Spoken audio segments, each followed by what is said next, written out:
Good morning, everyone. Today is September 11, 2020. I'm sure we all remember where we were and what we were doing on September 11, 2001. I know that I was at home. I had just gotten my cup of coffee. I turned on the TV. And from the other room, I heard breaking news of a plane that hit one of the World Trade Centers in New York City. I immediately ran in and sat down to watch. And I, along with millions of other people across the world, thought surely this was some kind of tragic accident. Perhaps an unexperienced pilot in a small plane got off course, had engine trouble, hit the plane, hit the building. But then shortly thereafter, we saw where another plane had hit the other building. And we knew the awful truth that our beautiful country was under attack by terrorists. And I'm sure we all sat there in absolute shock, not wanting to see or hear what we were seeing and hearing, but we had to. Turning it off wasn't going to make it go away.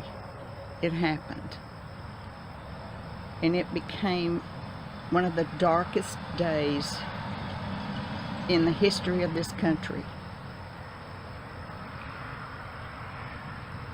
Children lost their parents. Husbands lost their wives. Wives lost their husbands. We were shown scenes of people trying to flee Manhattan, running for their lives, running as fast as they could, trying to get away for what was coming. Huge clouds of smoke and debris falling from the buildings. And then we heard about the Pentagon, how it had been hit by a plane. And then we heard about the plane that went down in a field in Shanksville, Pennsylvania. And it just seemed to go on and on and on. When was it going to stop? Thousands and thousands of people, not all Americans, lost their lives that day. And their families' world was changed forever. And so was ours. We no longer felt safe and secure, even in our own homes. And I sat there with tears streaming down my cheeks. I'm sure you did too. What can we do? What can we do? So I did the only thing that I could. I got some water and some rags, and I loaded my paints and my brushes in my car, and I went down to the busiest intersection in our town. It was the intersection next to the barbershop where my husband worked. And in the parking lot of the barbershop, I set my paints on the hood of my car, and I put up a big sign,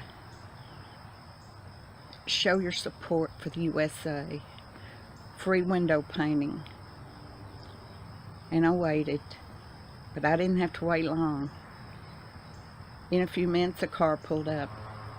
They wanted their back window painted. He said, "Can you paint 'God bless the USA'?" And I said, "You bet I can." And I started painting on that window, USA, in red, white, and blue.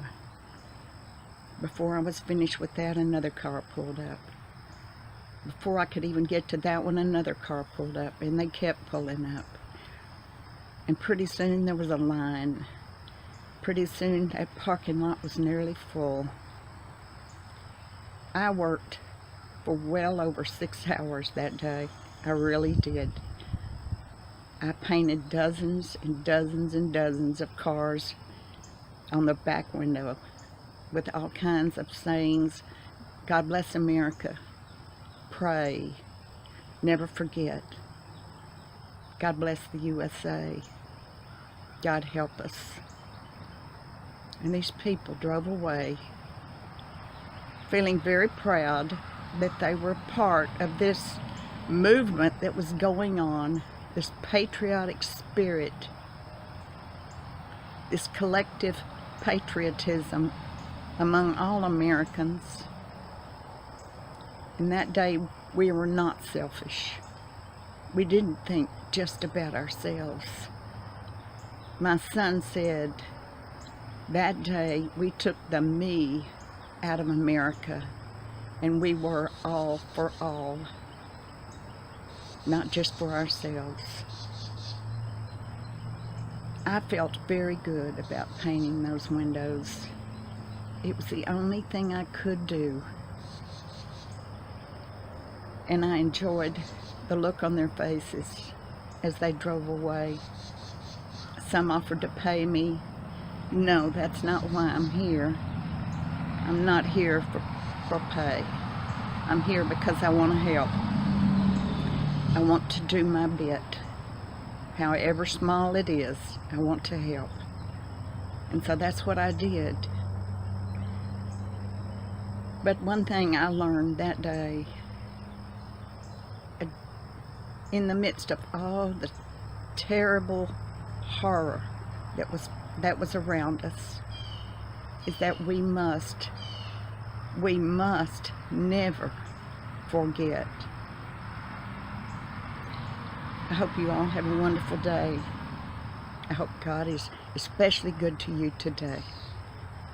I'll see you soon. Bye-bye.